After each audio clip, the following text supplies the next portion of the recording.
Good evening. Good to have you with us. I'm Joseph Williams, president of the San Bernardino Community College Board of Trustees.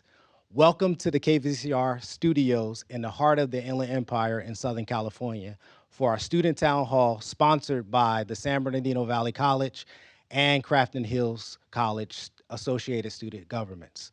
Today is a special day for our inland region as we welcome California's 31st Secretary of State, Alex Padilla. Not only is Secretary Padilla California's chief elected officer, he is also a child of immigrants who came to California to pursue the American dream. He is here today to ensure that our young people and all Californians fight for the issues they care about and make their voices heard where it counts, at the ballot box. Here now are the student body presidents of San Bernardino Valley College and Crafton Hills College, Rocio Aguayo and Amber Snow.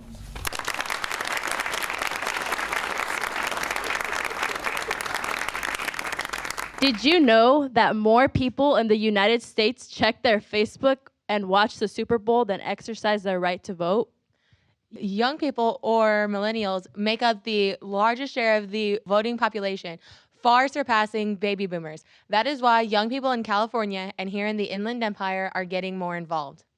Students in the San Bernardino Community College District teamed up with California Secretary of State Alex Padilla as part of the California Students Vote Initiative to do our part and encourage our friends, classmates, and neighbors to sign up and vote in the 2016 election. By working together, now California has a new voter registration record. More than 19.4 million people are on the voting rolls. Big issues are facing our community, and our voice is important now more than ever. It's not about the Republican Party. It's not about the Democratic Party. It's about voting. Today, we are excited to host California's Chief Elections Officer, Secretary of State Alex Padilla. He began his public service at a young age. In 1999, at 26 years old, he was elected to the Los Angeles City Council. He would become the first Latino elected president of the LA City Council and youngest person ever. He then served 8 successful years in the California State Senate. Fast forward to 2015, he became the first Latino ever elected as California Secretary of State. We thank the Secretary for making time to visit the San Bernardino Community College District and KVCR. Today's town hall is a great opportunity to talk about voting rights and the big role young people play in shaping the future. What makes today's forum unique? All questions will be asked by local students who are in our audience, and it's the first forum of its kind in the Inland Empire. Let's get the conversation started. Ladies and gentlemen, please welcome California Secretary of State Alex Padilla.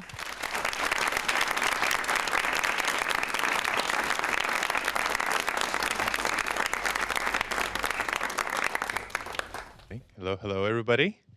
Thank you so much for that warm welcome. I appreciate the opportunity to be with all of you today for, I think, this very important and timely conversation. I want to thank Chancellor Barron and, of course, the trustees of the district for welcoming here and helping coordinate our visit.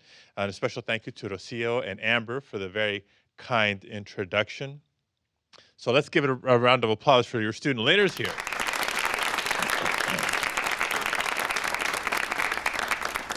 And it's my pleasure to be back in the Inland Empire. I've been here many times over the years as an organizer, as a city council member, as a state senator, and as a husband and father. We have some family out here in Riverside and Fontana, and even in Jurupa Valley. So I think we got the region covered by now. But when I was thinking about paying a work visit out here more recently, we thought of coming here for a couple of reasons.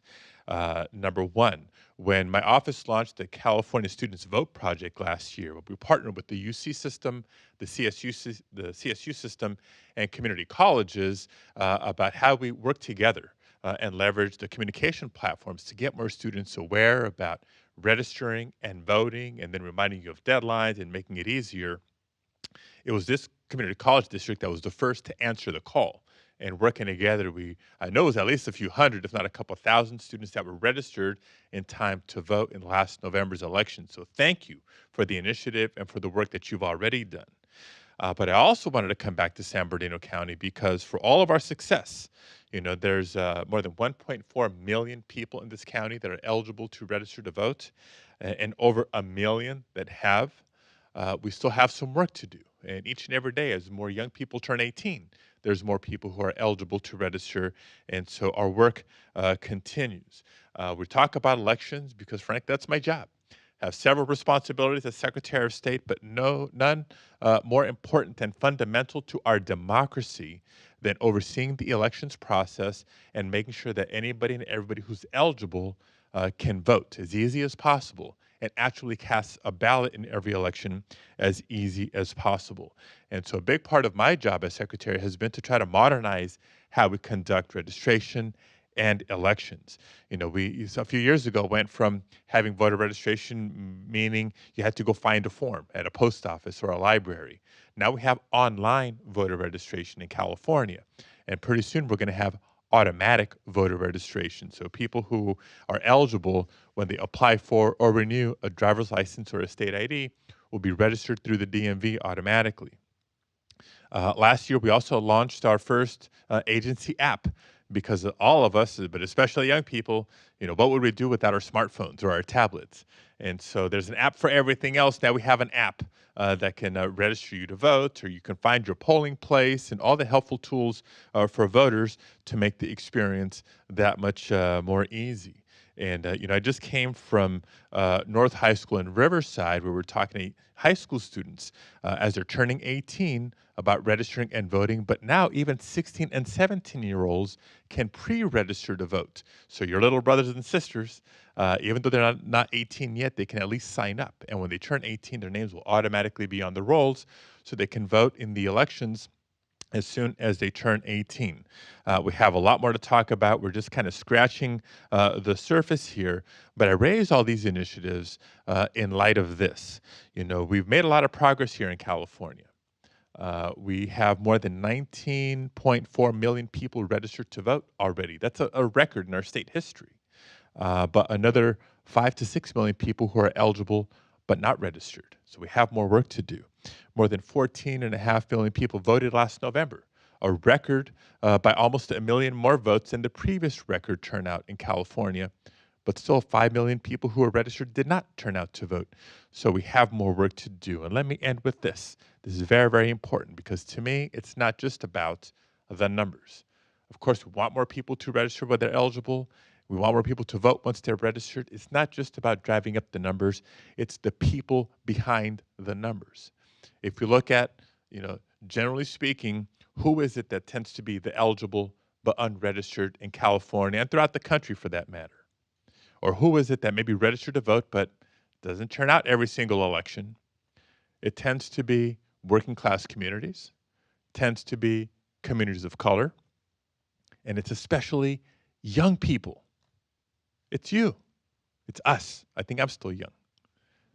And so we know we have work to do to strengthen our democracy by getting more people involved and engaged. Instead of making you come to me, making you come to a government office, we're here to talk to all of you and to answer your questions and hopefully inspire you to live up to that responsibility. If you're already registered and voting, great. I thank you. If you're registered but don't vote every single time, please, we need your voice every single election. People get excited whenever there's a presidential election going on, and that's important. But local elections matter too. We're at a university campus here this morning. If you care about college affordability, yeah, the president might have a say, but who has a bigger say? The governor and the legislature. And we're going to have state elections next year in 2018. And I know, depending on the city that you live in, you have local elections coming up in June. If you care about safety in your community, or park programs for your little brothers and sisters, voting for mayor and city council is important. And school board is important for the high schools that you all came from. So every election is important. Your voice is important. If young people all registered and voted, you'd be the biggest voting bloc, not just here, but throughout the state and throughout the nation.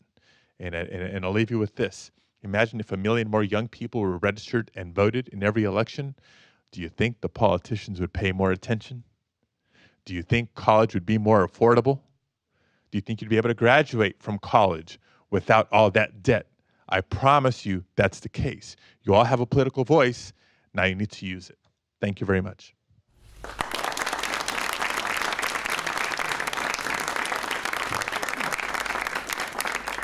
think I did a good job of making sure we left plenty of time for some questions and answers. So let's go to that segment of our town hall today. Hi, I'm Beverly Rapal and a Crafton Hills College student. I'm from Loma Linda, California. And my question is, what voting power would you say the millennial generation has? So, well, I kind of just touched on that a second ago. There's power in numbers, right? My favorite class when I was in elementary all the way through high school was math. And so it may sound like I'm trying to be funny, but follow this logic. You know, what's bigger, 10 or 1?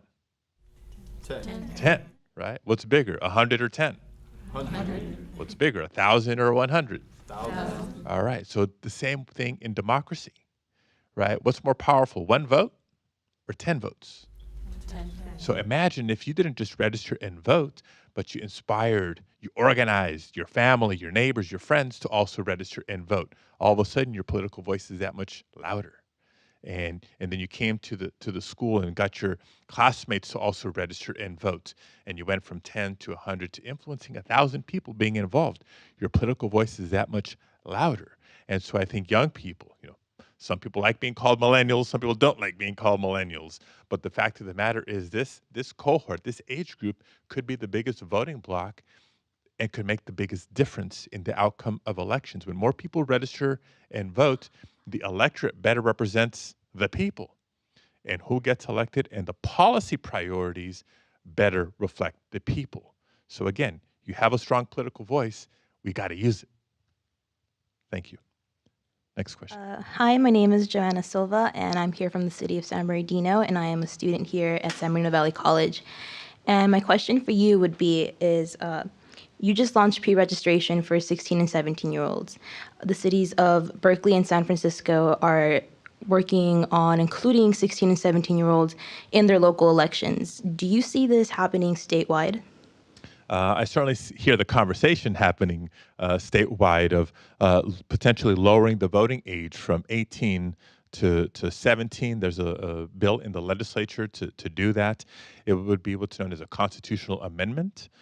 So ultimately, if it's successful in the legislature, it would be on a ballot, and the people of California would vote to either make that change or not make that change. For those of you who are excited about that opportunity, think about this. We've already done it before in history. Once upon a time, you had to be 21 years old to register and to vote. And then, if you remember our history, we were involved in this conflict in Vietnam. We refer to it as the Vietnam War. And there was far too many people who opposed the war in our actions there. And a lot of soldiers who were drafted, had no choice, they were drafted and had to go fight, said, wait a minute, by being 18, I can be drafted to go fight a war, but I can't vote for the elected officials making the decision of whether or not to send me off to war. That's not right.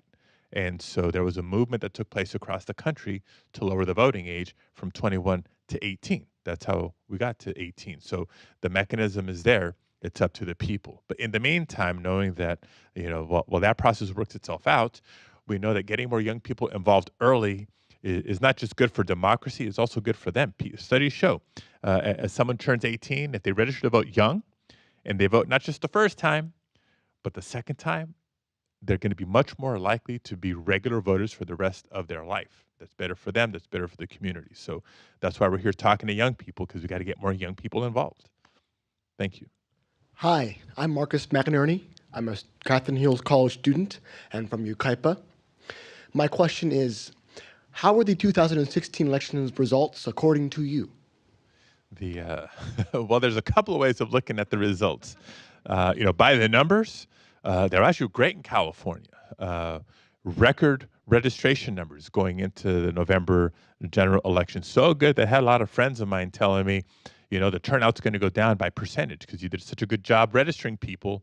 If they don't all turn out, it's going to look like turnout dropped, from 75% to, whatever, because it's a math equation. But the voters proved them wrong. We had record turnout in California as well. And if you look at in-state, what happened with the various initiatives and propositions, Democrats are happy because they have a 2/3, majority in the legislature. Some people are happy about that. Some people aren't. But, the bottom line is a lot of people participated. That's great. From an issue standpoint, there's a lot of people concerned about the outcome of the presidential, right? Some people are happy with the results. A lot of people aren't. In a nonpartisan way, I can tell you California, based on issues, is concerned. I feel it everywhere I go, whether it's because somebody in your family or a friend or somebody you know knows somebody who is fearful of immigration enforcement or potential change in policy, right? There's a debate in Washington right now about repealing the Affordable Care Act because of the outcomes of the election. Though the people who won are now the ones making these decisions. If the Affordable Care Act is repealed, no state is impacted more than the state of California because of people who could lose coverage, or the fiscal impact to the state, how to make up for the loss of federal funds, right? The climate policy that we have in California. Our economy is stronger because of our investments in solar energy, wind energy, some of the emerging green industries that are driving job creation here in the Inland Empire. You know, if the federal government goes backwards on policy, what will that mean for us? If the federal government goes backwards on investments or tax credits, what will that mean for us from both an environmental and an economic standpoint? So, you know, personally, I think by the numbers, things look great, but the policy and political outcomes reminds us that we have a lot of work to do. We have some challenges ahead. Next question. I'm Pablo Machado. I am from San Bernardino. Also, I am a student out here at San Bernardino Valley College. My question is, what is SB 450 and how would it affect future elections? Okay, very good. Somebody's done their homework on elections. So Senate Bill 450, you know, I talked earlier about how we're automating the voter registration process, right? Making it easier. If you're already eligible, let's systematically register you to vote through the DMV. But a lot of people say, well, just because people are registered doesn't mean that they're going to get out and vote. So how can we make it easier for people to cast a ballot? You know, right now you have two options when it comes to election day if you're a voter. You can either vote by mail, request your ballot in the mail, it comes to your house, in your kitchen, in your living room, wherever you want. You can fill it out and you can send it back in. It's pretty convenient. More and more people are doing that. But if you want to vote in person, you only have one choice. There's one designated location close to where you live that's open from 7 a.m. to 8 p.m. on election day only. And if you can get there, that's great. But if you work for a living, if you take classes at your community college, if you take classes at your community college and you have a job, and you have to deal with traffic getting to and from school and home, it can actually be kind of challenging to get there before the polls close. And so when I became secretary, we looked across the country to see how do other states conduct their elections, and is there a better way? And I think we found one. And so I'll describe it by comparison. In Colorado, what they do is 4 weeks before Election Day, they automatically mail every voter their ballot. You don't need to request it. You don't need an excuse. The ballot automatically comes to you. Surprise, surprise. More people fill it out and send it back in. And you have options on how to return your ballot. You can mail it back in. You can drop it off at what are known as ballot drop boxes. So counties are required to set up, they look like mailboxes, but clearly marked different. And you don't even need a stamp now. Just drop it wherever is convenient to you throughout the county in the weeks leading up to the election day. But if you're like my parents and insist on going to vote in person, they don't want to vote by mail. They want to see the ballot go into the box. I believe they have that right. And so we can modernize polling places as we know them to what they call vote centers. And what's the difference here? When you go to a polling place, again, you only have the one location where your name is on the list. And you have to be in the right line, and you get to the front of the line, and they start flipping through this book to find your name on the list. And then you sign in a little box, and you get your ballot, and you go. In Colorado, you show up, you get to the front of the line, and they have laptops and tablets. They can look you up electronically. And by giving each vote center electronic access to the list of voters, what they enable is not just the list of voters who live in that neighborhood, but a list of voters for the entire county, because elections are administered by the counties. So what does that mean for the voter? All of a sudden, you have the flexibility of voting anywhere in your county. Maybe it's more convenient to vote closer to school or on the college campus, or maybe it's closer to where you work, or by the grocery store or the shopping mall, or maybe it is close to home. And it gets better. It's not just having the options of where to vote. These vote centers will be open for 10 days up to and including Election Day under our bill, Senate Bill 450. So imagine that options of when, where, and how to vote. You can vote close to home, you can vote by close to school, you can vote on election day, you can vote the week before, you can vote over the weekend. And that's if you didn't vote by mail to begin with. So more choices, more convenience for voters. It's actually a better way to do it for the county, but more importantly, it's more convenient for the voter. And that's what we call for under Senate Bill 450, which was passed by the legislature, signed by the governor. And for depending on the county where you live, either in 2018 or 2020, we're going to start seeing the transition to this new way of elections or voting for people. Thank you. My name is Esmeralda Serrano Montes. I'm from San Bernardino and a San Bernardino Valley College student. My question for you is, in what ways can undocumented students and community members be involved civically since they are unable to vote? Great question. Appreciate the question. I get it actually all the time, everywhere that I go, from the north to the south to the east and the west and the central California as well. And I'm glad there's this sort of desire and activism from people who, even they may not be documented, they know that, hey, if we live here, we're working here, we're paying taxes here, our future is here, we want to be part of the civic process too, being respectful of the law. You know, to register and to vote, you have to be 18 years old or older and a citizen of the United States. So just because you're not a citizen, like my parents were for a long time, they were legal residents but not citizens, so they couldn't vote when I was growing up, or even if you're undocumented, that doesn't keep you from doing things like supporting a candidate for office or encouraging your neighbors who are eligible to register and to vote. Over the years and a lot of the campaigns I've been involved with, I always smile when I see, you know, young 16-year-old, 17-year-old high school students knock on doors and say, hey, I can't vote because I'm not old enough. You know, you voter who's only voted once in the last 10 years, what's your excuse? That's pretty powerful when you start shaming people, right? You know, so folks who, whether they're undocumented or maybe documented, just not eligible yet, you can volunteer on campaigns. You can intern in the office of an elected official, helping do the constituent services, that sort of thing. If you're a legal permanent resident, and even in high school, you can work in the polls, right? Help the county when they set up these polling places or vote centers, help greet people, answer people's questions. If you're bilingual, we especially need your help because a lot of voters prefer, you know, maybe it's Spanish or maybe it's Tagalog or maybe it's, you know, Armenian or maybe it's a different language, but they deserve to have, you know, answers to their questions when they're filling out their forms. So there's a lot of opportunities to be involved and to influence the process while we continue to work, not give up on comprehensive immigration reform at the federal level. Thank you.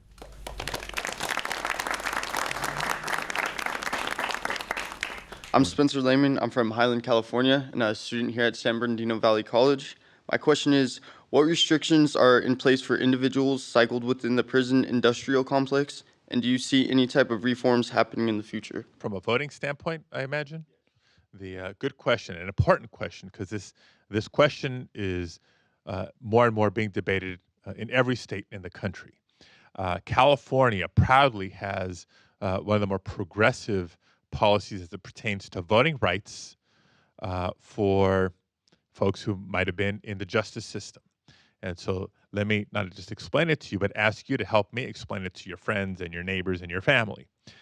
As I mentioned, to be eligible to vote in California, you have to be 18 years old and a citizen.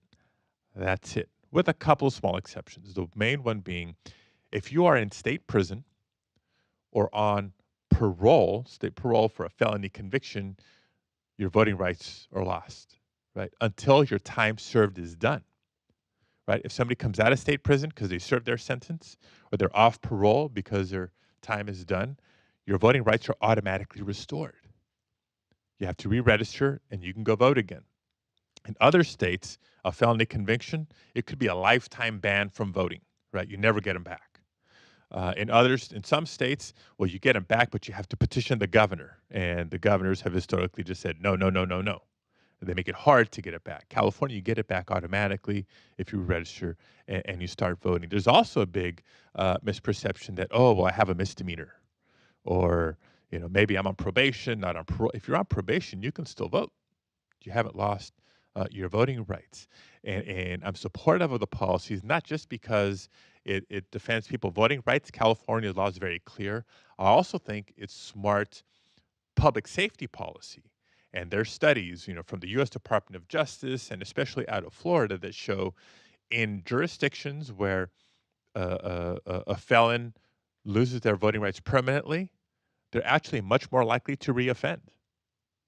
Former felons who live in a jurisdiction where they can more easily get their voting rights back reoffend at lesser rates, right? Because we want people to, okay, if you did something bad, you serve your time, you learn your lesson, you want to be a constructive member of society, well, we got to embrace you back and give you all opportunities to get a good job, get a good education, and yes, register and vote.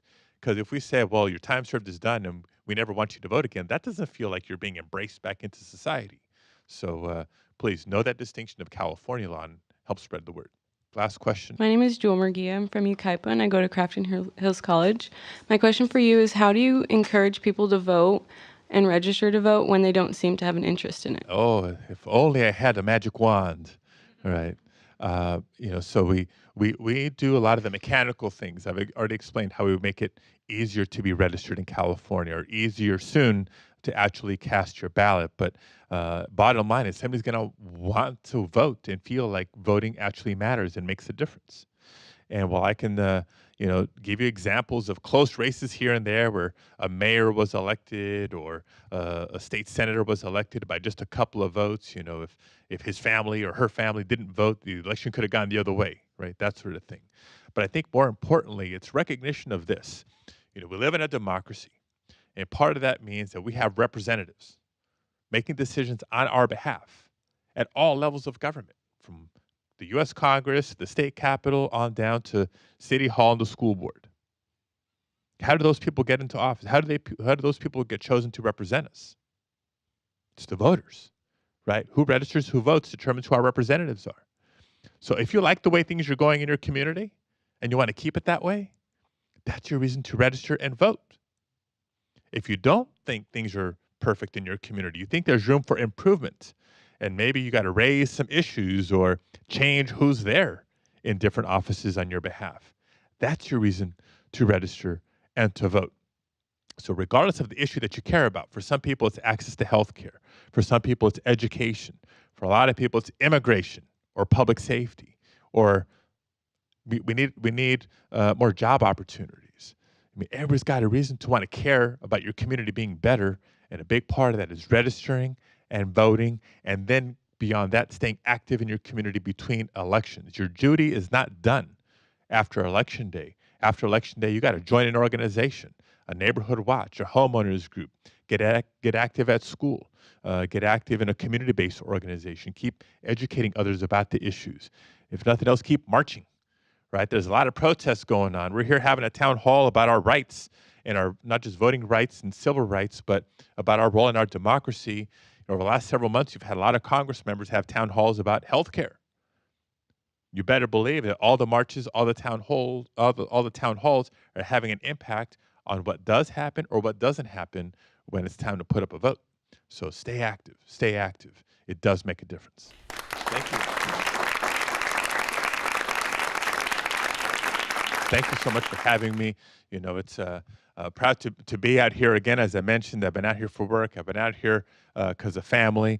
I've been on a tremendous journey myself. As the son of immigrants, my parents are from Mexico. My father was a cook. My mom cleaned houses, and now I get to serve the state of California as Secretary of State. It's a tremendous opportunity and a responsibility, and especially when it comes to, I live at home. My main office is in Sacramento. It's easy for me to just stay there, but I think it's important. All candidates say that every vote matters and every community is important. Well, we got to campaign that way, and we got to work that way too. So we keep traveling the entire state of California, especially out here in the Inland Empire, where the population is growing. It's increasingly younger and more diverse. I want to make sure your voices are heard in the political process. So thank you for welcoming me. Help spread the word, register, vote, and stay involved. Thank you very much.